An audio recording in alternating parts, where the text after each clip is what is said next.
आज पीएसएल का एक्शन जो है वो पिंडी की तरफ शामिल हो ट्रांसफ़र हुआ और पिंडी की तरफ जो है वो आपस मैचेस गए। आपको याद होगा तो पीएसएल का आगाज़ भी जो है वो पिंडी से ही हुआ था। तो मैच की बात कर लेते हैं। Islamabad United versus Quetta Gladiators हुआ आज एक बार फिर पिंडी में। उससे पहले आपसे रिक्वेस्ट करूंगा कि मेरे चैनल को लाइक कीजिएगा, सब्सक्राइब कीजिएगा, कमेंट कीजिएगा, शेयर कीजिएगा and don't forget to press the bell icon. और क्या ही कमाल फेंटा लगाया आज क्वेटा ग्लैडिएटर्स ने इस्लामाबाद यूनाइटेड का।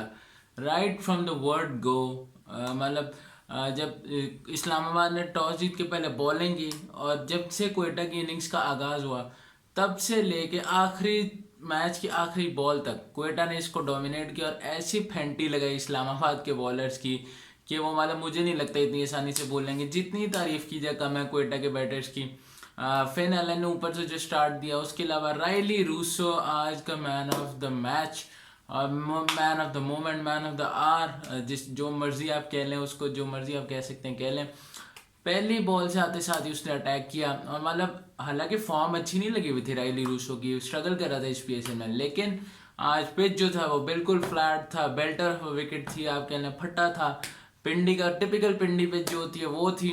और सामने थे इस्लामाबाद के बर्गर ओ बॉलर्स, सॉरी बर्गर कह दिया। सामने थे इस्लामाबाद के बॉलर्स जिनको बर्गर बना के खा गया रायली रूसो और उड़ा उड़ा के उसने शॉटें मारी और 100 रन स्कोर किया उसने सिर्फ 44 बॉल्स पे और सेंचुरी कंप्लीट की। तो जितनी तारीफ की जाए रायली रूसो की कम है। और उसके अलावा रायली रूसो तो Rilee Rossouw, Hasan Nawaz the guy from लिया, जिसने कुछ दिन पहले ही इस्लामाबाद यूनाइटेड को एक आखिरी ओवर में छक्के मार के मैच हराया, आज उसने शुरू से ही उनके छक्के छुड़ा दिए और वहीं से कंटिन्यू किया जहां से वो कुछ दिन पहले छोड़ के गया था। और उसने भी फैंटास्टिक बैटिंग करते हुए 100 रन स्कोर की और 47 बॉल्स पे जो है हसन नवाज ने भी अपनी मेडन पीएसएल 100 स्कोर कर ली। और जितनी तारीफ की जाए कम है। या outstanding cricketing shots, Naseem Shah को उसने एक ओवर में 28 रन मारे। उसके अलावा इमाद वसीम, मेरेडिथ, ड्वाशियस, आपका होल्डर, किसी एक को भी नहीं छोड़ा। शहजाद फिर से आया था उसके सामने, उसको 2 छक्के मारे एक ओवर में। तो मतलब outstanding from Hasan Nawaz the guy from लिया, और मतलब मैग्निफिसेंट फ्रॉम हिम। और इस्लामाबाद यूनाइटेड के किसी बॉलर के पास कोई जवाब नहीं था, कोई जवाब नहीं था रोकने का। और 263 रन स्कोर किए क्वेटा ग्लैडिएटर्स ने, the highest ever total scored in a PSL match. और प्रीवियस रिकॉर्ड इसका मुल्तान सुल्तान्स के पास था जो 262 का था और वो क्वेटा ग्लैडिएटर्स के अगेंस्ट ही था, लेकिन क्वेटा ग्लैडिएटर्स ने आज ये रिकॉर्ड तोड़ दिया और अपने नाम किया इस रिकॉर्ड को। और जितनी तारीफ की जाए कम है क्वेटा के बैट्समैन की।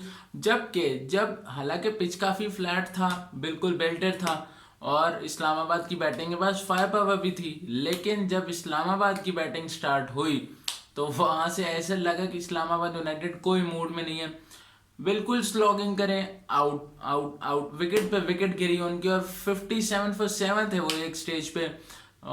कोई भी बैट्समैन उनका ना चला, ना आपका हैदर अली, ना आपका सलमान अली आगा, ना नवाज, ना आपके ऊपर से जो है वो साहिबजादा फरहान या कायल मेयर्स, एक भी बैट्समैन उनका नहीं चला। आमिर ने क्या बॉलिंग की, आमिर ने फ्लैट विकेट पे, आमिर ने पहले 2 ओवर में मैच मुका दिया था। मैं कहता हूँ पहले ओवर में उसने चेज को किल कर दिया था जब उसने मेयर्स और साहिबजादा को आउट कर दिया और अगले ओवर में सलमान अली आगा को आउट करके उसने तो बिल्कुल ही मतलब धजियां भी खेल दी इस फ्लैट विकेट पे।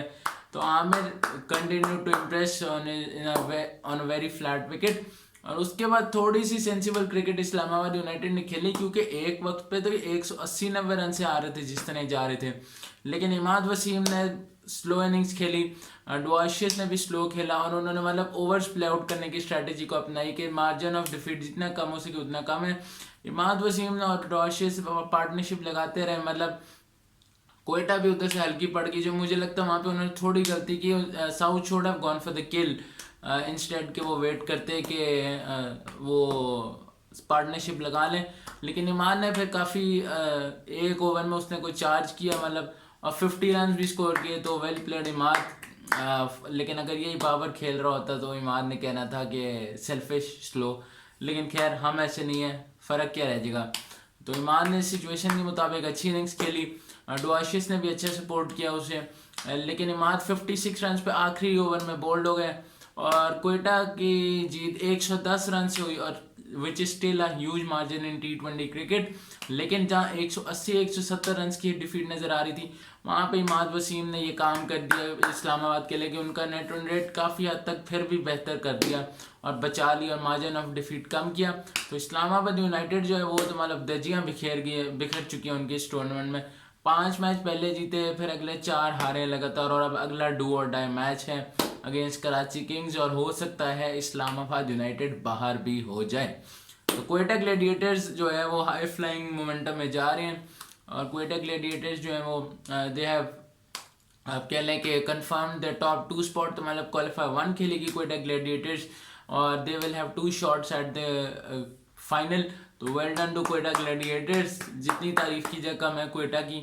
और कोयटा जो है वो इस सीज़न टीम टू बीट लग रही है, जिस तरह हमने पहले भी कहा था। तो खैर आज जो है अब इस्लामाबाद यूनाइटेड को बहुत काम करना होगा अपने ऊपर और अपनी टीम पे। और अब आज जो मैच होने जा रहा है वो है Peshawar Zalmi versus Karachi Kings. By the way मैं जो हूँ, पिछला आपको बताया था मैंने, पेशावर और मुल्तान का मैच देखने गया था स्टेडियम में, और जो मुझसे पेशावर मैच जीत गया, अपना बाबर की टीम को सपोर्ट करने गया था, वही जीते इजीली। मुल्तान को उन्होंने बिल्कुल साइड पे करके रख दिया था, 108 पे आउट करके उन्होंने 13 ओवर में चेज कर लिया। उसकी व्लॉग अनफॉर्चुनेटली नहीं बना सका उस दिन, क्योंकि कुछ थका हुआ था, थकन थी, और उसके बाद कुछ जो बॉर्डर पे टेंशन चल रही है उसकी भी मैं अलग से वीडियो जो है वो इंशाल्लाह दोपहर में आके यूनिवर्सिटी से आके बनाऊंगा, और आपको उस पर डिटेल से ब्रीफ करूंगा कि क्या चल रही है, सारा सीन है क्या, और जो इंडिया की हठधर्मी है, इंडिया की बेगैरती है, इंडिया की बुजदिली है, उसको बेनकाब करेंगे कि किस तरह के दरिंदे वहाँ पे बैठे हैं, किस तरह के भेड़िया उनका वज़ीर आज़म है। और मतलब खैर अभी इस ब्लॉग में मैं नहीं कर रहा, तो उस पर मैं आपको बताऊंगा। और पेशावर वाले में भी बहुत अच्छी चीज़ें हुई जो मेरे साथ हुई, ड्रीम कम ट्रू, तो उसके बारे में भी बताऊंगा। खैर चलें बता देता हूँ, चलें छोड़ें फिर कभी सही, तो डिटेल से बताऊंगा क्योंकि व्लॉग काफ़ी लंबा हो जाएगा। काफ़ी इस वक्त रात के 3:30 बज गए, सुबह भी मैंने 6 बजे उठना भी है यूनिवर्सिटी के लिए। तो खैर बात हो रही थी कि अब आज का मैच जो है वो है Peshawar versus Karachi Kings. Very important for both teams. अगर कराची मैच जीता है तो कराची भी अपने टॉप टू स्पॉट जो है वो कंफर्म कर लेगा, और प्लेऑफ्स में क्वालिफिकेशन भी कंफर्म कर लेगा कराची किंग्स। जबकि ज़ल्मी अगर जीतती है तो वो भी बहुत हद तक जो है प्लेऑफ्स में काफ़ी हद तक जो आ जाएंगे आगे, और must win for Zalmi as well. तो लेकिन ज़ल्मी के कैंप से कुछ अनकन्फर्म्ड रिपोर्ट्स आ रही हैं कि बाबर आजम जो हैं, the skipper of Zalmi, has may be injured his finger in training and the ball has hit him and he might miss today's game and the entire PSL season, remaining PSL।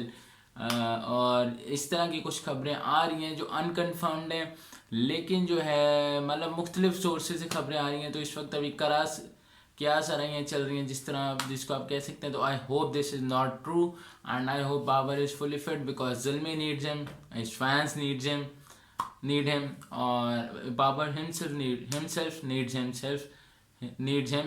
तो उम्मीद करते हैं fake और Babar will be fully fit इंशाल्लाह and will be raring to go against Karachi. तो खैर मेरी prediction है कि Zalmi will continue the winning momentum, और ज़ल्मी जो है वो मैच जीत के अपने टॉप 4 में आएगा, और इंशाल्लाह ज़ल्मी मैच जीतेगा, और इंशाल्लाह बाबर भी मैच खेलेगा। But if somehow Babar is not fit for this game, I hope कि वो बाकी के रिमेनिंग मैचेस खेले, खासतौर पर लाहौर वाला। और बाबर जो आई होप कि he will be fit, but if Babar अगर नहीं खेलता तो I guess Mohammad Haris will be leading Zalmi, या स्लाइड चांस है कि Saim, but I guess Zalmi will go with Haris.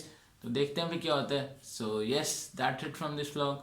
Hope you liked it. If you liked it, please share, subscribe, comment, and don't forget to press the bell icon. See you in the next video. Until then, Pak Army Zindabad, Pak Navy Zindabad, Pak Air Force Zindabad, Pakistan Paindabad. Allah Hafiz.